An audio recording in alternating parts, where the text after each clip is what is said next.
السلام علیکم ناظرین پچھلے ایپیسوڈ کے ان میں آپ نے دیکھا تھا کہ بالا اور ملعون خاتون دونوں کی بحث چل رہی تھی اور ملعون خاتون گھڑی پر سوار ہو کر چلی گئی۔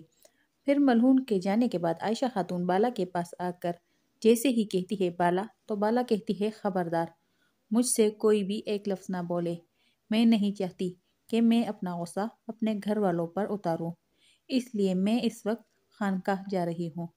بالا کے جانے کے بعد عائشہ خاتون بینگے کو گھورتی ہے کہ آخر تم نے فساد برپا ہی کر دیا۔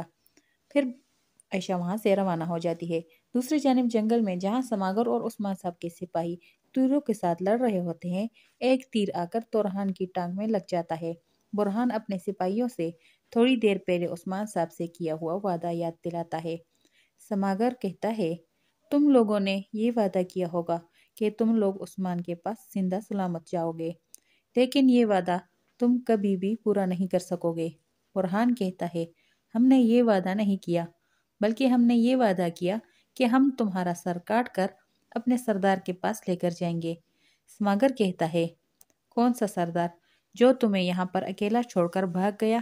ویسے جنگوں میں ایسا ہی ہوتا ہے، بڑے جنگجو تو بھاگ جاتے ہیں اور چھوٹوں کو شکار کے لیے چھوڑ دیتے ہیں۔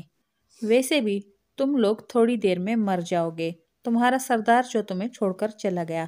اتنے میں ہی ایک درخت کے پیچھے سے عثمان صاحب سماگر پر تیر برسا دیتا ہے، جس سے 2 تیر سماگر کو لگ جاتے ہیں۔ پھر عثمان صاحب کہتے ہیں، میں کبھی بھی اپنے ایک سپاہی کو بھی اکیلے نہیں چھوڑتا۔ سماگر درد کے مارے نہایت غصے کی حالت میں کہتا ہے، عثمان تم نہیں بچو گے، تم بچ کر جاؤ گے کہاں؟ عثمان صاحب کہتے ہیں، اگر مجھے مارنا ہے تو میرا پیچھا کرو۔ پھر جیسے ہی سماگر کے سپاہی کئی سپاہیوں پر حملہ کرنے لگتے ہیں تو عثمان صاحب نے ان کے لیے ایک جال بنائی ہوتی ہے۔ عثمان صاحب کے سپاہی جو کہ پتوں کے نیچے چھپے ہوئے ہوتے ہیں، باہر نکل کر سماگر کے سپاہیوں کو رسیوں میں جگڑ لیتے ہیں، سماگر کے ایک ایک سپاہی کو تیروں سے ہلاک کر دیتے ہیں۔ سماگر حیرانی کے ساتھ اپنے سپاہیوں کو مرتے دیکھتا ہے، عثمان صاحب کی طرف دیکھتا ہے کہ آخر یہ کیا چیز ہے جس نے اس حالت میں بھی کیسی چال چلی۔ پھر برہان آ کر عثمان صاحب سے کہتا ہے کہ ہمارے پاس تیر ختم ہو چکے ہیں اور منگول ہے کہ ختم ہونے کا نام ہی نہیں لے رہے۔ عثمان صاحب برہان سے کہتے ہیں، تم لوگ 2 حصوں میں تقسیم ہو جاؤ اور ہم سے بوراج کے علاقے میں ملنا، سلطان مسعود بھی ہمارے ساتھ ہوں گے۔ سماگر اپنے سپاہیوں سے کہتا ہے، جلدی کرو، گھوڑوں کو تیار کرو، ہم کسی صورت بھی عثمان اور سلطان کو بھاگنے نہیں دیں گے، ہمیں سورج غروب ہونے سے پہلے پہلے ان کو لازمی پکڑنا ہوگا۔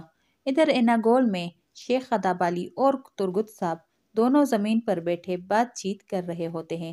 ترگت صاحب کہتے ہیں، جب سے والدہ نے مجھے اولوف کے ساتھ ایک میز پر بٹھایا، اسی وقت میں نے فیصلہ کر لیا کہ میں ان کے ساتھ میں نہیں چل سکتا۔ والدہ نے مجھے اس اولوف کتے کے ساتھ ایک میز پر بٹھا کر ہم دونوں کو ایک ہی نظر سے دیکھا، جبکہ عثمان صاحب کے ساتھ میرا اختلاف اپنی جگہ پر برقرار ہے، لیکن ان کے ساتھ میرا دل کا رشتہ ہے، ان کے بغیر میں بالکل تنہا ہو گیا ہوں۔ پھر شیخ خدابالی ترگت صاحب کو سمجھاتے ہیں، جس قسم کے حالات سے ہم گزر رہے ہیں، ہماری اور کافروں کی آئے دن لڑائی رہتی ہے، ایسی حالت میں کوئی بھی مسلمان تنہا سفر نہیں کر سکتا، سب مسلمانوں کو ایک جھنڈے کے نیچے متحد ہو کر چلنا ہوگا، اور وہ جھنڈا ہمارے نبی صلی اللہ علیہ وآلہ وسلم کا جھنڈا ہے، نہیں تو اکیلے چلنے والا شخص گمراہی کے اندھیروں میں دھنستا جائے گا اور وہ سمجھ بھی نہ پائے گا کہ اس کی غفلت نے اسے تنہا کر دیا ہے۔ پھر شیخ خدابالی حضرت محمد صلی اللہ علیہ وآلہ وسلم کے وقت کا ایک واقعہ سناتا ہے کہ ایک منافق نے یہ چاہا کہ مہاجروں اور انصار میں فتنہ کھڑا کر دیا جائے، ان کو آپس میں لڑوا دیا جائے۔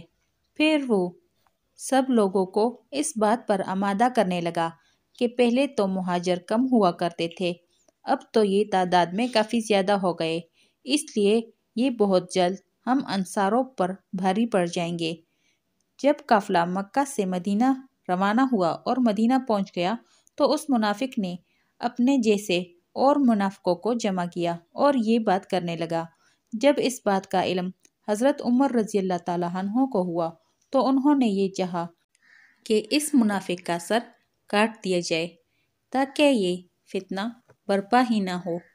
وہ حضرت محمد صلی اللہ علیہ وآلہ وسلم کی خدمت میں حاضر ہوئے اور ان سے اجازت طلب کی کہ مجھے اجازت دے کہ میں اس منافق کا سر کاٹ دوں۔ لیکن ہمارے پیارے نبی حضرت محمد صلی اللہ علیہ وآلہ وسلم نے ان سے کہا کہ تم ایسا نہیں کرو گے، ورنہ لوگ یہی کہیں گے کہ یہ کیسا پیغمبر ہے جو اپنے ہی اصحاب کو قتل کر رہا ہے، اور فرمایا کہ ان لوگوں کو ان کے حال پر چھوڑ دو، کیونکہ نبی صلی اللہ علیہ وآلہ وسلم یہ نہیں چاہتے تھے کہ منافق اپنے مقصد میں کامیاب ہو جائے۔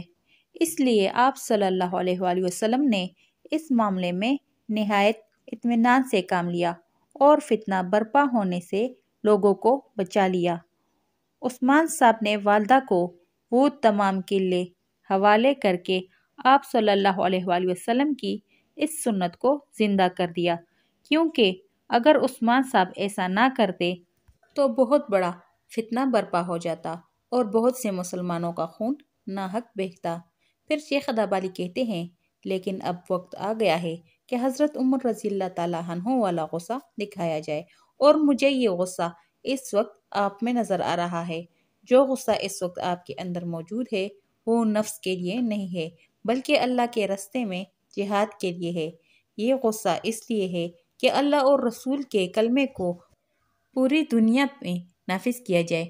اس غصے کی آگ کو اپنے اندر بھڑکائے رکھنا، اور میرے علم میں یہ بات ضرور لاؤ کہ کیا یہ غصہ آپ کے نفس پر بھاری پڑ سکتا ہے؟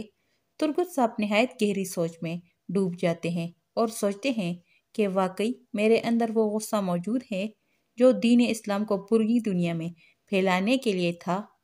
پھر شیخ ادابالی بسم اللہ الرحمن الرحیم پڑھتے ہوئے کھڑے ہو جاتے ہیں اور ترگت صاحب سے پوچھتے ہیں آپ نے مجھے جواب نہیں دیا کہ کیا آپ میں ابھی بھی وہ غصہ موجود ہے؟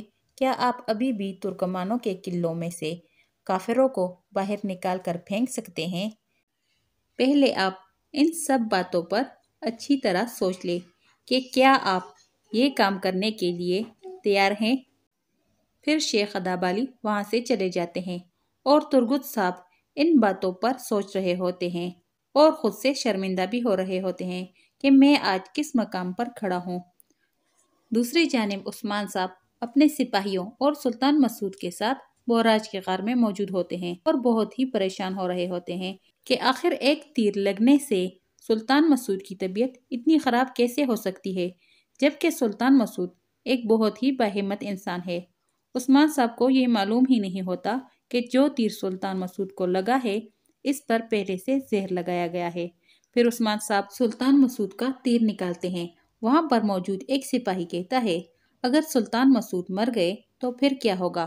جس پر تورحان کہتا ہے ایسی باتیں مت کرو، اللہ نہ کرے کہ سلطان مسعود کو کچھ ہو، ورنہ عثمان صاحب کے لیے بہت سی مصیبتیں کھڑی ہو جائے گی اور ہماری ساری کوششیں بیکار ہو جائے گی۔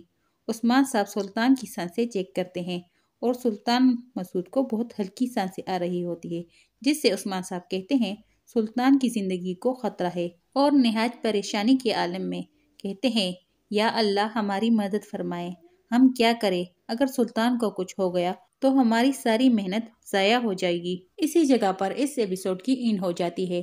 آپ لوگوں سے گزارش ہے کہ ہمارے چینل کو سبسکرائب کریں اور ویڈیو کو لائک کریں۔ شکریہ۔